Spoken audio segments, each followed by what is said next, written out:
Hello दोस्तों। आज जो हम कहानी लेकर आए हैं वो नैतिक शिक्षा पर आधारित है, जिसका टाइटल है मनुष्य की कीमत। मनुष्य की कीमत।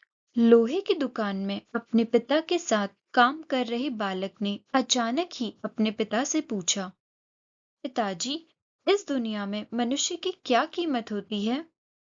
पिताजी एक छोटे से बच्चे से ऐसा गंभीर सवाल सुनकर हैरान रह गए।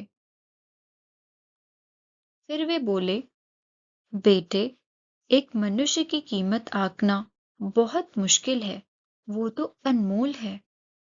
बालक ने कहा, क्या सभी उतना ही कीमती और महत्वपूर्ण है? पिताजी, हाँ बेटे।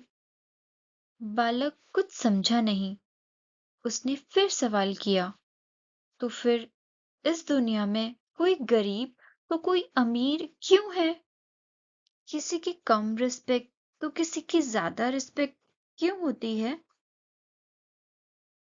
सवाल सुनकर पिताजी कुछ देर तक शांत रहे और फिर बालक से स्टोर रूम में पड़ा एक लोहे का रॉड लाने को कहा।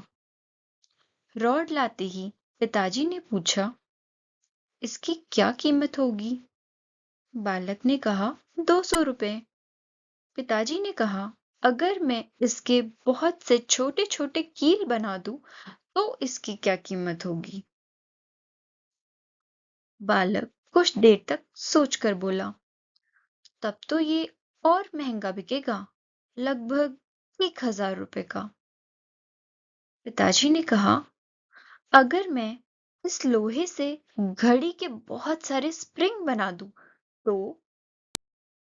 बालक कुछ देर तक गणना करता रहा और फिर एकदम से उत्साहित होकर बोला, तब तो ये और भी महंगा हो जाएगा।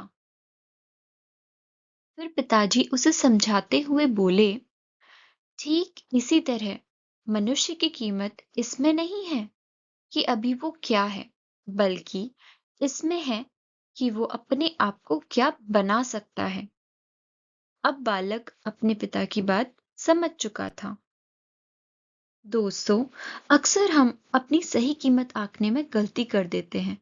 हम अपने वर्तमान को देखकर अपने आप को कीमतहीन समझने लगते हैं, लेकिन हम में हमेशा अथाह शक्ति होती है।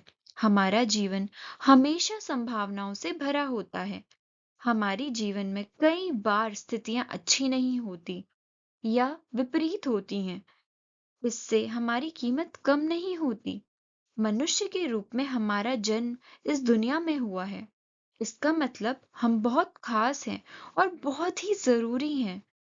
हमें हमेशा अपने आप को बेहतर करते रहना चाहिए और अपनी सही कीमत प्राप्त करने की दिशा में बढ़ते रहना चाहिए। आशा है आपको आज की कहानी पसंद आई होगी। Thank you.